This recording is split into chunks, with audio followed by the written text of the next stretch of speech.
السلام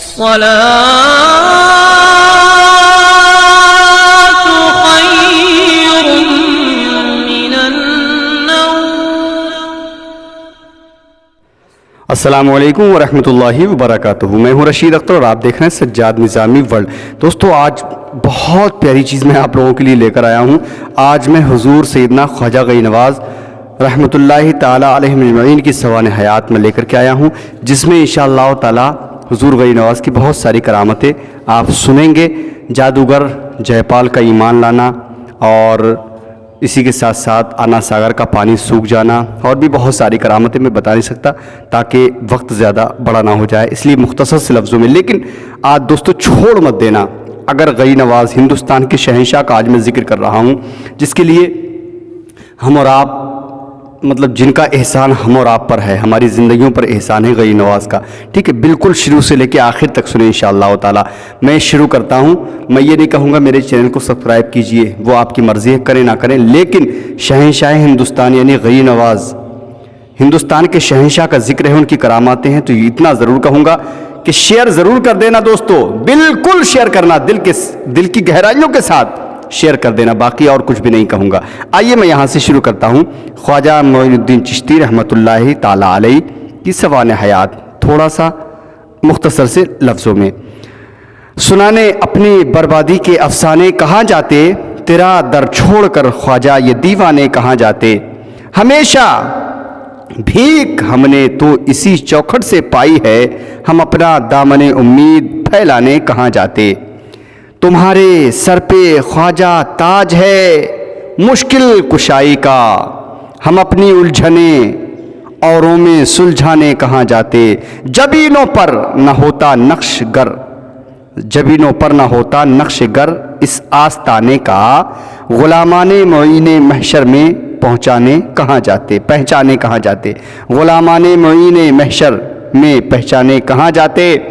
درے خواجہ پہ بگڑی قسمتیں بنتی ہیں اے عرشی، ہم اپنی لوح پیشانی بدلوانے کہاں جاتے. دوستو بالکل بڑے ہی ادب و احترام کے ساتھ میں یہاں سے شروع کر رہا ہوں.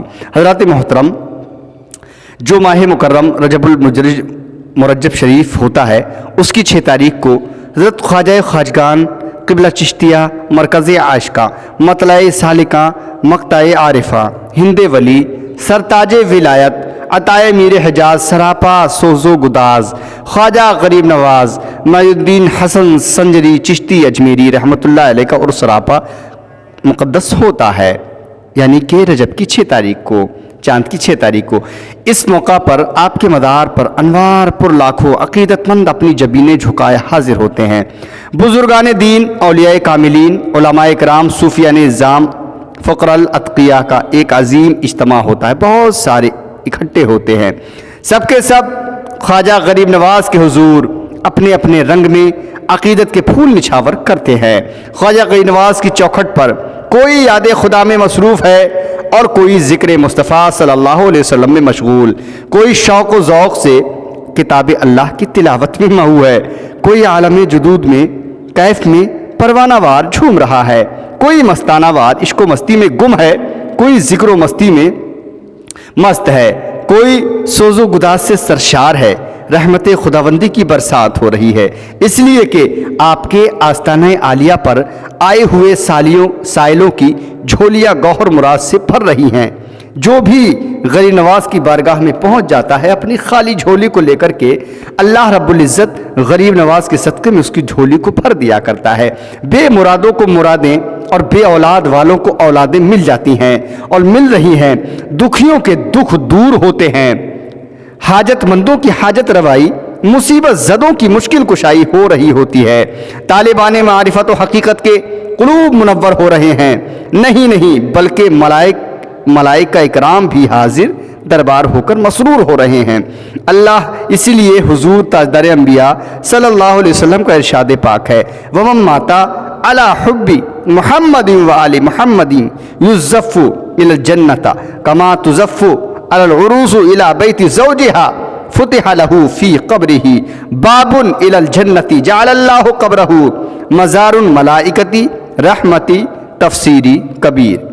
اور جو محمد صلی اللہ علیہ وسلم اور آل محمد صلی اللہ علیہ وسلم کی محبت میں فوت ہوا، وہ جنت میں اس طرح جائے گا جس طرح دلہن نکھر کر اپنے خاوند کے گھر جاتی ہے۔ سبحان اللہ۔ اور اس کی قبر میں جنت کے دروازے کھول دیے جاتے ہیں، اور اللہ تبارک و تعالیٰ نے اس کی قبر کو رحمت کے فرشتوں کی زیارت گاہ بنا دیا ہے۔ دوستو بالکل چھوڑنا مت، سن لیجئے، میری بات مانے تو بالکل سننا انشاءاللہ تعالیٰ۔ آپ کہیں گے زندگی کے بہت حسین تحفہ ہم کو ملا ہے۔ سنیے حضرات محترم، اس فرمان عالیہ سے معلوم ہوا کہ جو شخص بھی سرکار دو عالم صلی اللہ علیہ وسلم سے اور آپ کی آل اطہار سے محبت رکھتا ہے، جب وہ اس دار فانی سے رخصت ہوتا ہے تو قبر میں اس کے لیے جنت کے دروازے کھول دیے جاتے ہیں، اور اللہ تبارک و تعالیٰ اس کی قبر کو رحمت کے فرشتوں کی زیارت گاہ بنا دیتا ہے۔ حضرات محترم، خواجہ غنی نواز تو کشتۂ عشق رسول اللہ صلی اللہ علیہ وسلم تھے۔ ان کی آل اطہار سے جو محبت کاملہ تھی، ان کا اعلان آج بھی آپ کا یہ شعر کرتا ہے جو انہوں نے سید الشہداء شہید کرب و بلا راکب دوش مصطفیٰ امام علی مقام امام حسین رضی اللہ تعالیٰ عنہ کی شان میں لکھا تھا۔ شاہ ہست حسین، بادشاہ ہست حسین، دین ہست حسین، دین پناہ ہست حسین، سرداد نہ داد دست در دست یزید، حقا کے بنائے لا الہ ہست حسین۔ حضرات محترم، جب محب رسول و آل رسول صلی اللہ علیہ وسلم کی قبر زیارت گاہ ملائکہ اکرام بن جاتی ہے تو آپ فیصلہ فرمائیں، جو محب رسول صلی اللہ علیہ وسلم بھی ہو اور محب آل رسول صلی اللہ علیہ وسلم بھی ہو اور خود بھی آل رسول ہو، تو پھر اس کا مزار پر انوار کیوں نہ زیارت گاہ نوریاں بنے گا۔ پھر جہاں ذکر خدا اور ذکر مصطفیٰ ہو رہا ہو، جہاں رحمت کے فرشتے جلوہ گر ہوں، تو وہ پھر مقام جنت نہیں تو اور کیا ہے۔ اللہ تبارک و تعالیٰ انہی پاکیزہ لوگوں کی زندگی کے بارے میں قرآن مقدس میں ارشاد فرماتا ہے، من عمل صالحا من ذکر او انثی وهو مؤمن فلنحیینہ حیاتا طیبہ، اور جو عمل کرے اچھے، مرد ہو یا عورت، اور ہو وہ مومن، ہم اسے اپنی اچھی زندگی جلائیں گے۔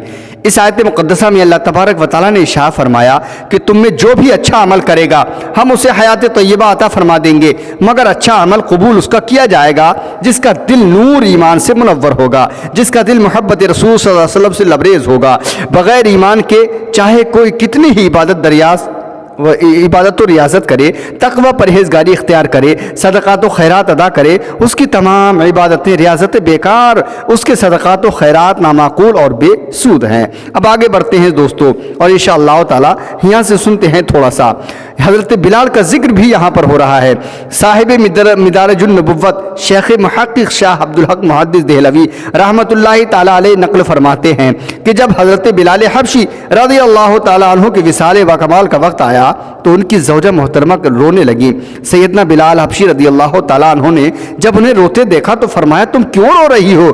کتنی خوشی اور مسرت کا وقت ہے کہ کل صبح اپنے آقا و مولا سید المرسلین صلی اللہ علیہ وسلم اور ان کے اصحاب سے ملاقات کروں گا۔ حضرات محترم، مومن کی موت وصال یار ہے، اور ایک شاعر اسی لیے تو کہتا ہے، قبر میں سرکار آئیں تو میں قدموں میں گروں، فرشتے گر مجھ کو اٹھائیں تو میں ان سے یوں کہوں کہ میں اب پائے ناز سے اے فرشتوں کیوں اٹھوں، مر کے پہنچا ہوں یہاں اس دل ربا کے واسطے۔ سبحان اللہ سبحان اللہ۔ قبر اندر جا منکر نکیر آ گئے، سبھے دفتر حسابات دے پھٹے رہے۔ حضرات محترم، قبر میں مومن کو دیدار رسول اللہ صلی اللہ علیہ وسلم نصیب ہوتا ہے، اس لیے ہم صالحین کے وفات کے دن عرس کرتے ہیں۔ ایک اور روایت ہے کہ جب مومنین صالحین اپنی قبروں میں منکر نکیر کے سوال و جواب سے فارغ ہو جاتے ہیں تو فرشتے انہیں جنتی لباس پہنا کر بہشتی بستر پر لٹا دیتے ہیں، ان کی قبر میں جنت کی کھڑکیاں کھول دیتے ہیں اور پھر اس سے کہتے ہیں، نم کرو متل عروس، سو جا دلہن کی طرح۔ اے ہے مشکات شریف کی حدیث پاک۔ دوستو آگے بڑھتے ہیں۔ حضرات محترم، اللہ والوں کا یوم وصال ان کے دولہا بننے کا دن ہوتا ہے، اس لیے ہم اس دن عرس مناتے ہیں۔ بعض لوگ اولیاء اللہ کے مزارات پر عرس کرنے کو بدعت کہتے ہیں، کئی تو اس حد تک پہنچتے ہیں کہ عرس حرام ہے معاذ اللہ، حالانکہ مومنین کی قبور کی زیارت کرنا سنت حبیب خدا، سنت صحابہ اکرام، اولیاء اکرام ہے۔ اولیاء اعظام ہے، باقی رہا سال کے بعد مقررہ دن مقربین کے عرس پر حاضر ہونا، تو یہ بھی سنت مصطفیٰ علیہ تحیۃ وثنا ہے۔ صاحب تفسیر کبیر امام فخر الدین رازی رحمۃ اللہ علیہ حدیث پاک میں نقل فرماتے ہیں، وعن رسول اللہ صلی اللہ تعالی علیہ وسلم انہ کانا یاتن قبور الشہداء رأس کل حول فیقول سلام علیکم بما صبرتم فنعم عقبی الدار وخلفاء اربعہ۔ اور رسول اللہ صلی اللہ علیہ وسلم سے کہ آپ ہر سال کے شروع میں شہداء کی قبور پر تشریف لے جاتے اور فرماتے سلام علیکم بما صبرتم فنعم عقبی الدار، اور اسی طرح خلفائے راشدین رضوان اللہ تعالی علیہم اجمعین بھی کرتے رہے۔ حضور تاجدار انبیاء صلی اللہ علیہ وسلم اور آپ کے چاروں خلفاء کا شہداء کے مزارات عالیہ پر ہر سال تشریف لے جانا اور انہیں سلام کہنا بزرگان دین اولیاء کاملین کے اعراض کے یعنی عرس کے ناقابل تردید و تلیل ہے، جس کو تو نہ رد کیا جا سکتا ہے اور نہ ہی اس کا انکار کیا جا سکتا ہے۔ اب ان کو لوگوں کو سوچنا چاہیے جو کہتے ہیں کہ ہر سال صالحین کی قبروں کی زیارت کے لیے جانا بدعت ہے، عرس حرام ہے، کہ ان کے اس فتویٰ کی زد میں کیسی کیسی مقدس ہستیاں آتی ہیں، وہ روز قیامت رحمت للعالمین صلی اللہ علیہ وسلم کے دربار عالیہ میں کس منہ سے پیش ہوں گے۔ اب آگے بڑھتے ہیں اور غریب نواز کی اور شان ملاحظہ فرمائیں، اس کے بعد انشاءاللہ تعالی میں سرکار یعنی کہ حضور عطائے رسول ہند الولی کے معجزے میں پیش کروں گا۔ عید کا دن تھا، ہر طرف خوشیوں کا دورہ تھا، مسرتوں کی چہل پہل تھی، آباد کی ہر جانب سے فرزندان توحید کا ٹھاٹے مارتا سمندر بارگاہ خداوندی میں سر جھکانے کے لیے جا رہا تھا۔ خواجہ غیر نواز کا بچپن کا زمانہ تھا، آپ اپنے گھر والوں کے ساتھ عیدگاہ کی جانب تشریف لے جا رہے تھے۔ چلتے چلتے راستے میں ایک نابینا لڑکے پر نظر پڑی جو سڑک کے ایک کنارے پر حیران و پریشان کھڑا تھا۔ اس کا شکستہ پیراہن اور چہرے کی اداسی اس کی غربت کی گواہی دے رہی تھی۔ خواجہ غریب نواز نے جب اس شکستہ حال فقیر بے نوا کو دیکھا تو آپ کا دل بھر آیا، آنکھیں پرنم ہو گئیں۔ آپ اس کے پاس گئے اور اپنا لباس فاخرانہ اتار کر اسے پہنا دیا اور پھر عیدگاہ ساتھ لے گئے۔ اسی لیے کسی شاعر نے کہا، سنانے اپنی بربادی کے افسانے کہاں جاتے، تیرا در چھوڑ کر خواجہ یہ دیوانے کہاں جاتے۔ حضرات محترم، خواجہ غیر نواز رحمۃ اللہ علیہ نے مخلوق خدا کے ساتھ بڑی محبت فرماتے تھے۔ آپ کے جود و کرم کا یہ عالم تھا کہ آپ کی آستانہ عالیہ پر آیا ہوا سوالی کبھی خالی نہیں لوٹتا تھا، اور اسی جذبہ خدمت خلق نے اور مرشد کامل کی نگاہ نے آپ کو عالی مرتبت بنا دیا تھا۔ آپ بچپن ہی سے خدا ترس اور درویشوں اور فقیروں کی خدمتگار تھے۔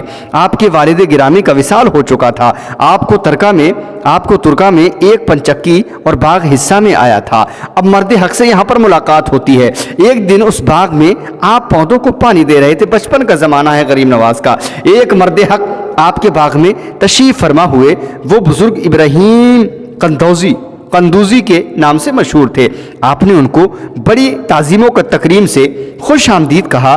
یہ میرے غریب نواز کی یعنی کہ کرامت میں آپ کو بتا رہا ہوں، اور ایک سایہ دار درخت کے نیچے انہیں بٹھایا، پھر انگوروں کے خوشے سے ان کی توازے کی۔ آپ کے حسن سلوک سے وہ مرد حق بہت خوش ہوئے، پھر اپنی ہتھیلی میں سے ایک روٹی کا خشک ٹکڑا نکالا اور دانتوں سے چبا کر خواجہ غیر نواز کو عطا کر دیا۔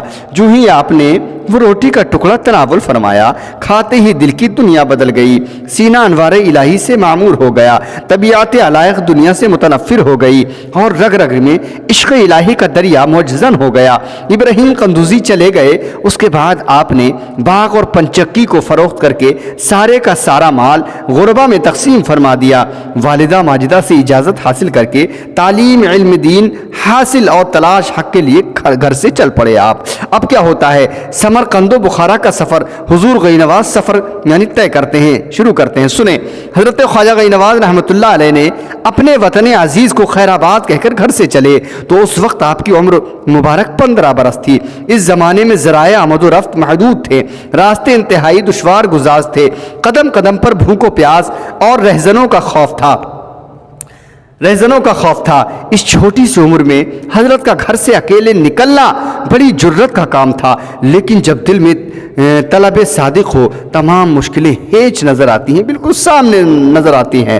آپ تو کل بخدا سمرقند جانے والی سڑک پر چل دیے۔ سمرقند و بخارا میں بڑے بڑے حیدر علماء تھے جن سے ہزاروں متلاشیاں علم فیضیاب ہو رہے تھے۔ خواجہ غی نواز بھی کٹھن راستے کی صعوبتیں برداشت کر کے وہاں جا پہنچے اور وہاں کے نامور عالم مولانا شرف الدین کے پاس حاضر ہوئے۔ پہلے آپ نے قرآن پاک حفظ کیا، پھر علوم ظاہری کو حاصل کیا، اس کے بعد آپ سمرقند سے بخارا پہنچے، وہاں مولانا حسام الدین کی شاگردی اختیار کی۔ جب آپ نے تمام ضروری علوم کی تکمیل کر لی تو آپ نے مرشد کامل کی تلاشی شروع کر لی۔ اب مرشد کامل کون آپ کا مرشد بنے گا، کون آپ کے پیر ہوں گے، اب ڈھونڈ رہے ہیں، میں آپ کو بتاتا چلوں، سنیں۔ جس وقت حضور سیدنا خواجہ غی نواز مرشد کامل کی تلاش میں بخارا سے روانہ ہوئے، ان دنوں نیشا پور کے نواح میں قصبہ ہارون میں حضرت خواجہ عثمان ہارونی کی ذات بابرکات کے انوار جگمگا رہے تھے۔ خواجہ عثمان ہارونی کے کمالات کی شہرت ایک عالم میں پھیلی ہوئی تھی۔ خواجہ غی نواز نے جب یہ شہرت سنی تو سیدھے ان کے پاس پہنچے۔ جب آپ نے خواجہ عثمان ہارونی کی زیارت کی تو آپ کے دل نے یہ گواہی دی کہ یہی وہ ہستی پاک ہے جن سے گوہر مراد حاصل ہو جائے گا، یہی وہ چشمہ فیض ہے جس سے میری روحانی پیاس بجھ جائے گی۔ سرکار غی نواز بیعت ہونے کا واقعہ خود یوں بیان فرماتے ہیں، غریب نواز نے خود بیان کیا ہے۔ یہ فقیر بغداد میں خواجہ جنید بغدادی رحمۃ اللہ علیہ کی مسجد میں حضرت شیخ عثمان ہارونی کی خدمت میں حاضر ہوا۔ اس وقت کی مجلس میں بہت سے درویش حاضر تھے۔ فقیر نے جو ہی بیعت کا ارادہ کیا تو حضرت نے فرمایا وضو کرو اور 2 رکعت نماز ادا کرو۔ فقیر نے حکم کی تعمیل کی۔ یہ خود بیان جو کیا ہے غریب نواز نے بیان کیا کہ ایسے ایسے میں نے کیا۔ فقیر نے حکم کی تعمیل کی، پھر فرمایا قبلہ رو ہو کر سورہ بقرہ شریف پڑھو۔ اس سے فارغ ہوا تو ارشاد ہوا 21 مرتبہ درود شریف پڑھو۔ فقیر نے تعمیل کی تو حضرت نے آسمان کی طرف نگاہ کی اور فقیر کا ہاتھ پکڑ لیا۔ اس کے بعد کلاه 4 ترکی فقیر کے سر پر رکھی، یعنی ٹوپی آپ کے سر پر رکھ دی، غی نواز کے سر پر رکھی، پھر اپنا گلی میں خاص مرحمت فرمایا اور حکم فرمایا 1000 بار سورہ اخلاص پڑھ۔ عاجز نے حکم کی تعمیل کی، پھر فرمایا جاؤ آج کا دن اور رات مجاہدہ کرو۔ فقیر نے دن اور رات یاد الہی میں بسر کی، پھر حاضر ہوا تو فرمایا بیٹھ جاؤ اور فرمایا بتاؤ کہاں تک دیکھ سکتے ہو۔ آپ نے اوپر نظر اٹھائی غریب نواز نے تو عرش معلی تک نگاہ آپ کی پہنچ گئی۔ پھر حضرت نے فرمایا نیچے دیکھو کہاں تک نگاہ پہنچتی ہے۔ آپ نے نیچے دیکھا تو آپ نے فرمایا تحت الثری مجھے نظر آ گیا ہے۔ پھر فرمایا 1000 مرتبہ سورہ اخلاص پڑھو۔ فقیر جب پڑھ چکا، یعنی غیر نواز جب پڑھ چکے تو فرمایا اب اوپر کی جانب نظر کرو اور بتاؤ کہاں تک نظر جاتی ہے۔ فقیر نے اوپر دیکھا تو عرض کی حجاب عظمت تک سب کچھ عاجز کے سامنے روشن ہے۔ پھر فرمایا آنکھیں بند کر لو۔ میں نے آنکھیں بند کر لی۔ اس کے بعد فرمایا آنکھیں کھولو، آنکھیں کھولو۔ میں نے کھولی تو حضرت نے فرمایا میری دونوں انگلیوں کے درمیان میں دیکھو اور بتاؤ اب کہاں تک نظر آتا ہے۔ فقیر نے عرض کیا حضور 18,000 عالم نظر آ رہے ہیں۔ آپ کے مرشد کامل نے فرمایا اب تیرا کام مکمل ہو گیا ہے۔ یہ گفتگو کس کی تھی؟ یہ آپ کے پیر و مرشد خواجہ عثمان ہارونی اور حضور سیدنا غریب نواز یعنی ہندوستان کے شہنشاہ کی بات یہاں آپسی میں ہو رہی تھی۔ اب آگے ملاحظہ فرمائیں۔ اس روایت سے معلوم ہوا کہ مرشد کامل نے آپ کو اپنے حلقہ ارادت میں لیتے ہی تمام منازل طے کروا دیے اور مرتبہ کمال تک پہنچا دیا۔ اس کے بعد آپ نے 20 سال مرشد کامل کی خدمت کی، سفر و حضر میں ان کے ساتھ رہے۔ اس خدمت وار واردات عقیدت و محبت کے سبب آپ اپنے پیر و کامل کے محبوب بن گئے۔ اس لیے ایک مرتبہ حضرت نے آپ سے فرمایا معین الدین محبوب خدا استے مرا، معین الدین خدا کے محبوب ہیں اور مجھے ان کی مریدی پر فخر ہے۔ سبحان اللہ سبحان اللہ۔ یعنی کہ یہ کس نے کہا؟ آپ کے پیر و مرشد نے، خواجہ عثمان ہارونی نے کہا کہ معین الدین خدا کے محبوب ہیں اور مجھے اس کی مریدی پر فخر ہے کہ ایسا مجھے مرید ملا ہے۔ سبحان اللہ۔ اب آگے کیا ہوتا ہے؟ بیت اللہ شریف کی حاضری غیر نواز حج کرنے کے لیے جاتے ہیں تو سنیں